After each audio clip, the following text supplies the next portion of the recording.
A Guide for Immigrants Accused of Crimes in Florida. Written by Joseph Mitkevichus.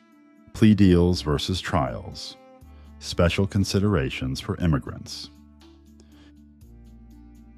In the United States and Florida, the vast majority of criminal cases are resolved by plea bargains instead of trials. In fact, about 95% of state criminal convictions come from guilty pleas, not jury trials. Plea deals are popular because they are faster and more predictable than trials. For citizens, a quick plea might mean probation and moving on with life. But for non-citizens, a quick plea can be a quick ticket to deportation. What looks like a good deal in criminal court can be a disaster for immigration. You must approach plea offers with caution. What is a plea deal? It's an agreement where you agree to plead guilty or no contest. No contest means you don't admit guilt, but you accept punishment as if guilty. And in exchange, the prosecutor gives you some benefit. Benefits might include dropping some other charges, reducing the charge to a lesser offense, recommending a lighter sentence, or agreeing to probation instead of jail. Sometimes the deal is very tempting. Plead to felony X, and you won't do any jail time, just probation, or plead to misdemeanor Y and we'll drop the felony.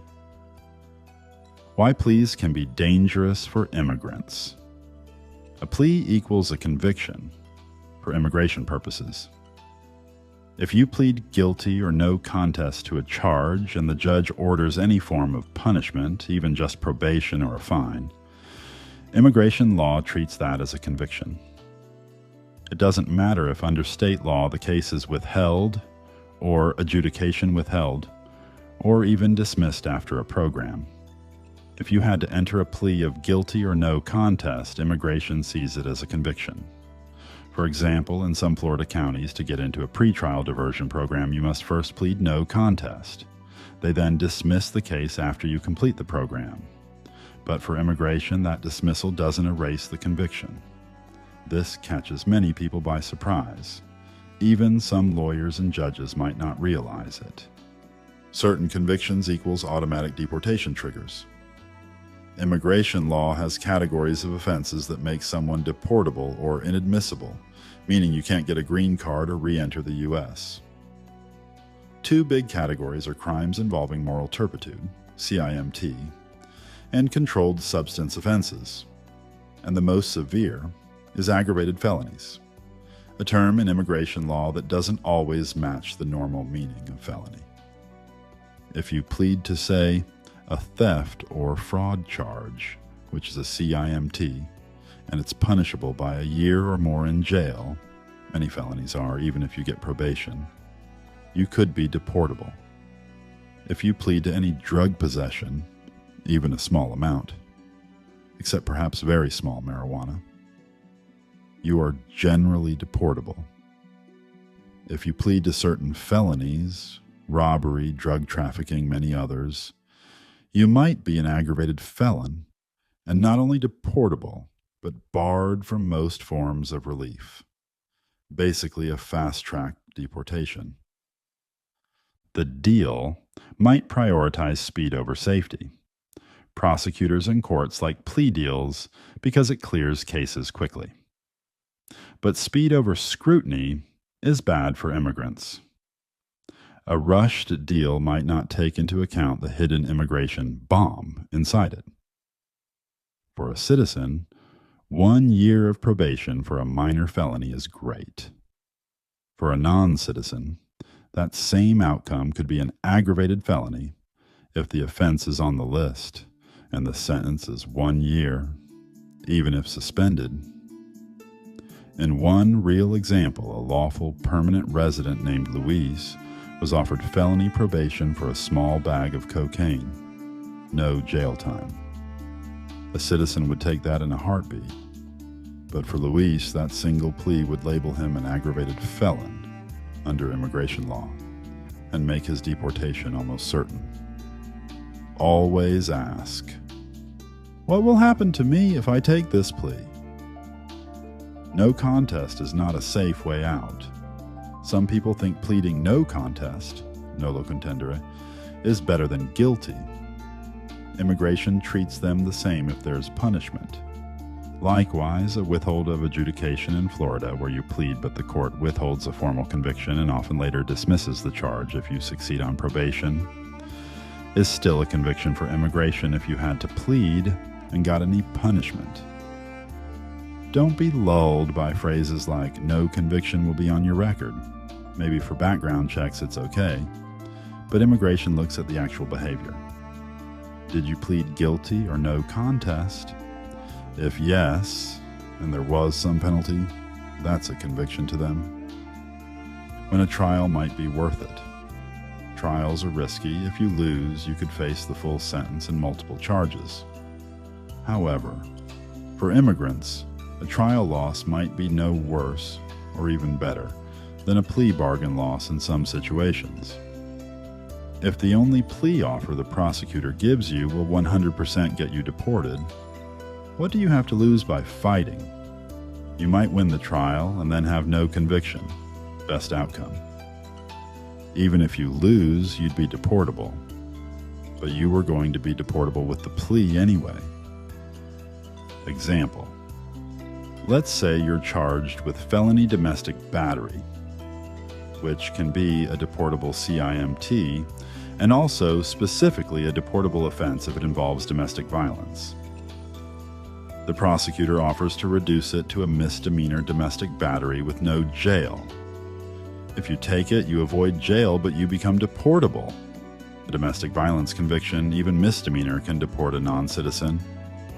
If you refuse and say you'll go to trial, maybe the prosecutor, not wanting to spend the time, offers a plea to something like disorderly conduct or simple battery not labeled domestic, which might be less likely to trigger deportation depending on how it's written. Of course, every case is unique. If the evidence is very strong and the prosecutor won't budge on a deportable charge, going to trial could result in a worse criminal sentence. You and your lawyer have to weigh it. But do not let yourself be bullied into a plea by threats of a harsher sentence without considering immigration outcomes. Many immigrants plead guilty out of fear and without fully understanding the consequences, only to face a bigger punishment, deportation, than the judge could ever give in jail time.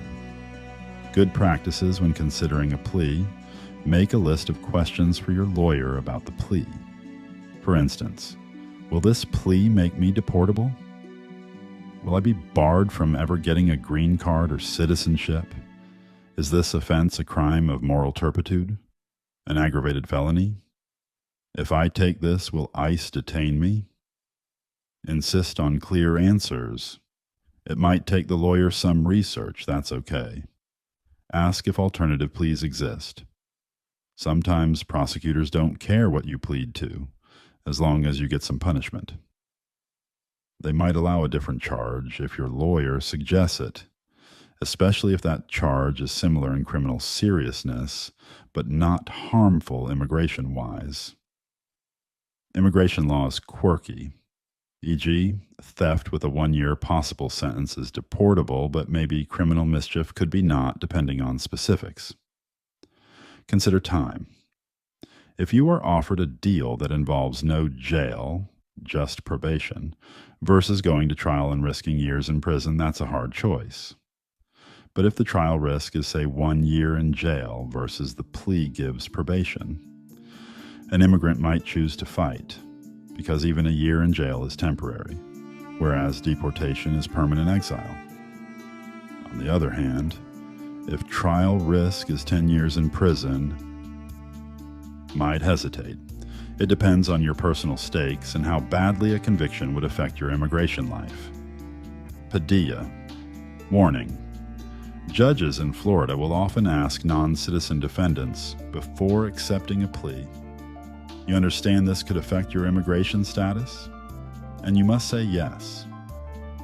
That warning is given because it's required now. But that one line is not enough to protect you. It's up to you and your lawyer to have figured out exactly how it affects you. A generic warning doesn't tell you if this particular plea equals deportation. Don't confuse the routine warning with actual advice. No contest and dismissal trap, a true story. In one case, a young man who wasn't a U.S. citizen was about to plead no contest to a charge in Florida in order to enter a diversion program. The deal was that after completing probation, the charge would be dismissed. Sounds good, right? But an experienced attorney realized this was a trap. That no contest plea would put a crime involving moral turpitude on his record and make him deportable. Even a dismissed charge can count as a conviction for immigration purposes. The lawyer intervened, stopped the plea, and instead negotiated a deferred prosecution agreement with no plea, meaning the young man just did some conditions and the case was dropped completely without any plea or conviction. Because of that, he had no conviction at all and he wasn't deported. His family stayed together in Florida. This shows the difference. If he had just taken the deal that seemed good, his life could have been ruined. With an adjusted approach, he avoided an immigration nightmare. The lesson: sometimes the best plea is no plea at all. If you can get the case dismissed or diverted without a plea, that's safest. Not everyone will have such an option, but always ask your lawyer about possibilities like pretrial diversion or withholding adjudication without a guilty plea. Some counties have programs for first-time offenders, like drug court, mental health court, etc., that might not require a formal plea. Make sure to explore those with your lawyer. In conclusion, never just take the deal because it's offered or because you're desperate to get out of jail without scrutinizing it. Plea bargains are a cornerstone of the system, but for immigrants, they carry hidden costs. If a plea will dramatically increase your risk of deportation, you owe it to yourself and your family to explore every other option, including taking the case to trial if needed. As one firm's motto puts it, the first question should not be, "What's the deal?" but "Who's ready for trial?" Meaning, are you and your lawyer prepared to fight for a safer outcome? By being ready to fight, you often can secure a much better resolution.